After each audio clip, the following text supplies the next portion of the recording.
I have been playing Bee Swarm for over 3 years now and have a total of over 57 days spent on the game. That's nearly 2 whole months of my life dedicated to some big game on Roblox. And I'm not alone on this. I recently did a poll and 33% of people who did it said they had spent over 50 days on the game. And 82% of people said they had spent more than 10 days on the game. And after all this time I have still not managed to get the Dark Scythe or the 50th Hive slot. Not only that, but this game has been able to stay afloat for over 4 years now. How many games could you say have done that on Roblox? And yes, I have stopped playing the game for long periods of time, but I always end up playing when the game is actually updated. Which is another feat this game pulls off.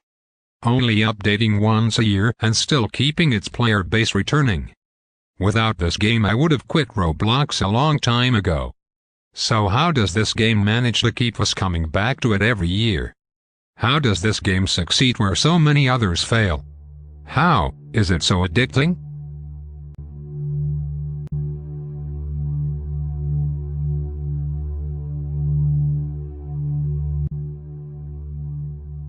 The game's addiction stems back from one factor. Its customizability.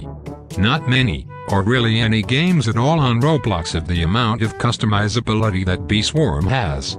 It has an entire hive that you can make from nearly 50 different bees, which in themselves can be customized with gifting, mutating and bee equips.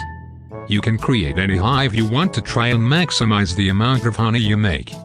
There are also amulets, some of which have different stages, and all of them don't have the same stats. There is even a degree to which the gear you can buy is customizable. The different masks and new endgame collectors all suit a different pollen color. But these items are part of another amazing thing about the game. The different mechanics of the game. If you haven't seen it before, you should check out just how many different stats there are. I went to the effort of counting them and found out that there are 51. All these stats get created by things that we have talked about before: amulets, gear, gifted bees and even sometimes quests. I will talk more about quests later but want to quickly mention them now. Most games would have one quest line, but no, Bee Swarm has over 10. Sometimes these are repetitive, like polar bears, but the sheer quantity of different quest lines is another big aspect. Getting back to the mechanics, there are also so many different items which can alter your stats or your hive or whatever.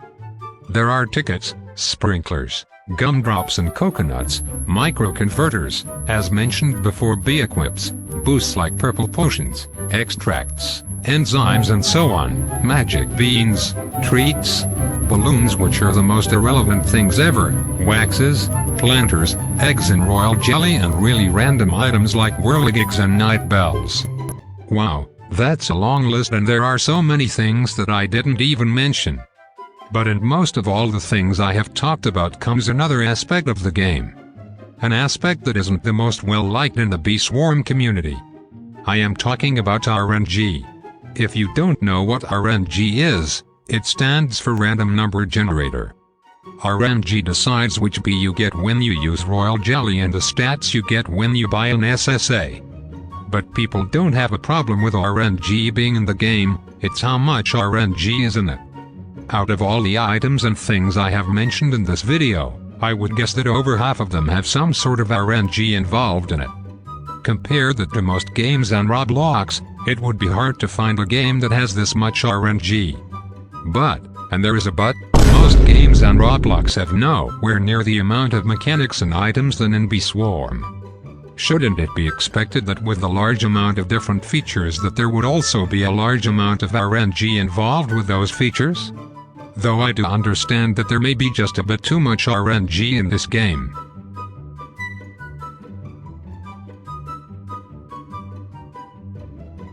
I've talked a lot about what is in the game and not the actual question of why Bee Swarm is so addicting. You may be confused about why I spent so long talking about the game, but it should all make sense soon. I have talked about loads of item and mechanics and features and other stuff in this game, and the point I am making should be pretty clear to you. There is so much in this game, so many items, gear, bees, and so on. Imagine if this was pollen collecting simulator and all you had was a collector and backpack and all you did was upgrade them. You could play for a few hours at most before getting extremely bored. But not only that, there's all the customizability. Now imagine if Bee Swarm only had one bee type and the only way to make it better was leveling it up, and maybe there would be gifting. Bee Swarm addicts you by making you want to discover that new bee type and make your own creative hive. Bee Swarm is about your hive, not your gear. Your gear is to help you make the best possible hive.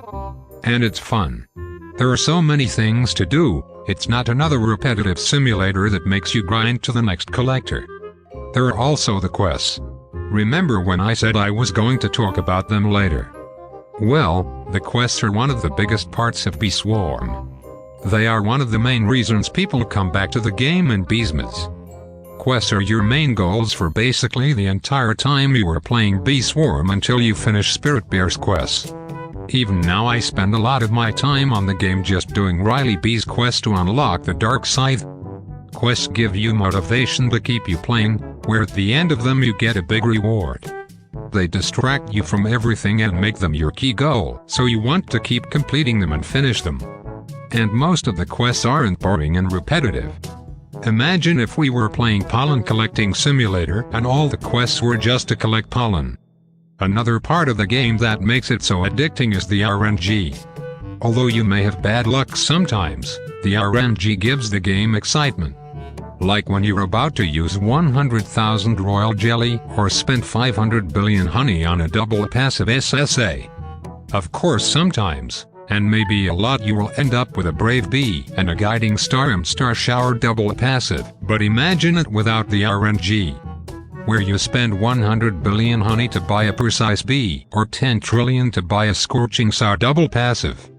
But it is very addicting to test your luck and spend all the honey you have saved for the last month. It's a bit like something in real life, if you think about it. Gambling. Not only that, but you can't just complete Bee Swarm in a week or so. No.